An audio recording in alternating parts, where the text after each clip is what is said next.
Well, much of my own work is at the interface of the politics of development. And it covers both development within Africa and development in relationship to Africa's global partnerships.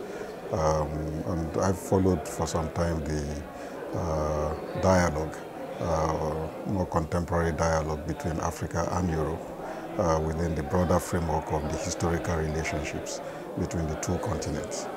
And I would say that in terms of my own first engagement with the contemporary dialogue, part of my concern has centered around how to better recenter what ought to be a partnership in terms of both a co-determination of agendas, but also a broader sharing of what the issues should be, rather than what I thought was a fairly one-sided concentration on what was not necessarily going right in Africa.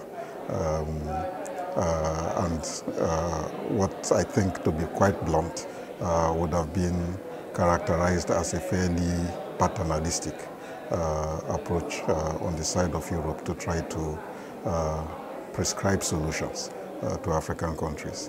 And I think this spans the different domains which you mentioned. This approach becomes a bit much more difficult to sustain when there is also an inconsistency, as we often tend to see with big powers in international affairs. Their interests may be permanent. Their alliances and friendships are always shifting. And what is good for the goose is not always necessarily good for the gander. So we see a lot of inconsistency in terms of, for example, values and interests, which you would imagine would be easily reconcilable on the basis of stated principles. A differentiated interpretation and application of those values and interests comes to play, depending on which countries are concerned and what issues are on the table.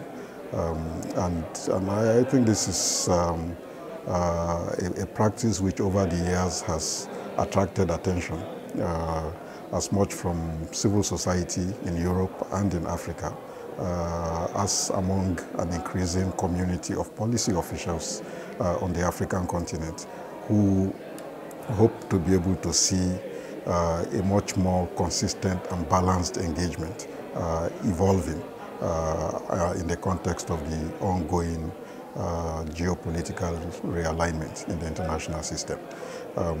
More consistent in terms of saying that the same rules should apply to everybody, irrespective. And you see that Africa has made a giant leap in that direction. If you take the domain of governance, an unconstitutional change of government is treated as what it is, an unconstitutional change of government by the African Union.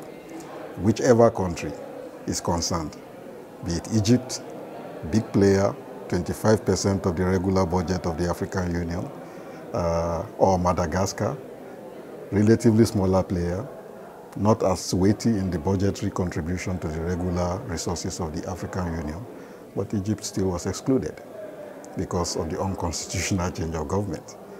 Europe was scrambling for an interpretation of how to react to the developments in Europe, almost ending up in a very bizarre situation of condoning what many in Africa saw, at least official Africa in Addis Ababa, saw as an unacceptable way of removing an elected government from power. And even if Egypt did not find it amusing that the African Union took this position, and it did fight back vigorously, the position was still upheld.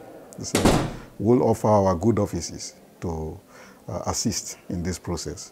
And you would expect that, you cannot expect that tomorrow, given what happened, the EU will come to give Africa a lecture on governance with the same officials. They are going to look at such a lecture with, to put it mildly, some skepticism, right? So I think there is a lot which is changing, and consistency will become an increasingly important element. Consistency both in the definition of values, the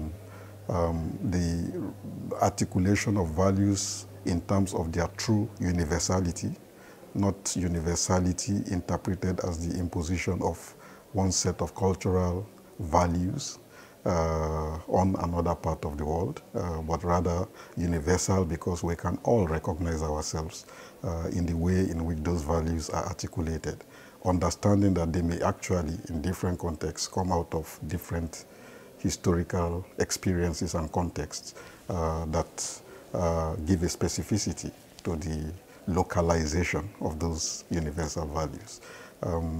But also at the level of interests that for many countries on the continent now of Africa, there is a feeling that for better or for worse, the age of aid, of ODA, is coming to an end. And I said for better or for worse, because of course there are still a number of countries for whom ODA plays an important role. But you just need to sit with officials even from those countries, and you'll find a catalog of dissatisfaction